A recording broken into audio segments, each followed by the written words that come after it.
同款嘛是跟囡仔权益有关系，来关心第三阶段公费流感预防针为元旦起开始做。疾管署分析，最近这4礼拜流感的病毒株有抗体原因，发觉讲 A 型的病毒和预防针是完全无同款。另外，B 型流感的预防病毒株和流感的预防针同款嘛无符合。针对这件代志，疾管署出面说明，讲预防针约受6-7成的保护力。咱做伙来听疾管署详细的讲法。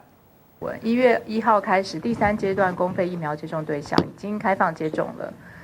所以请符合接种资格的民众可以尽速持健保卡至合约院所或各县市卫生所接种您的4价流感疫苗。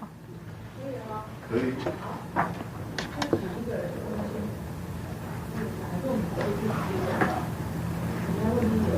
你们有就是问题，我可以跟着问题回答。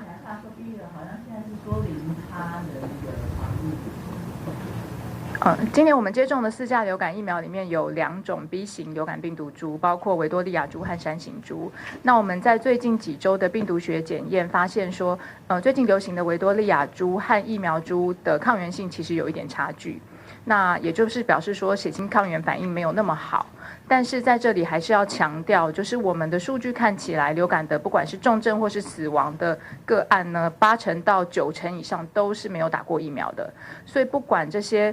疫苗株吻合的情形做起来怎么样，有打疫苗还是一定比没有打疫苗有更好的保护力。那我们有很好奇，就是说，因为它如果是0%的话，为什么还强调说有6到7成的保护力？因为我们评估疫苗的保护力其实有很多种不同的方法。那刚刚所谓的0%是指我们在雪貂身上去做这个疫苗的抗原性和雪貂产生的反应有没有吻合。但是疫苗打在人身上跟打在动物身上本来就不能够完全画上等号。那人的免疫反应其实很复杂，除了我们用动物实验做的之外，还有其他各种的免疫反应，那也可能会有交叉保护的效果。所以我们觉得从我们个案上来评估会是一个比较好的方法。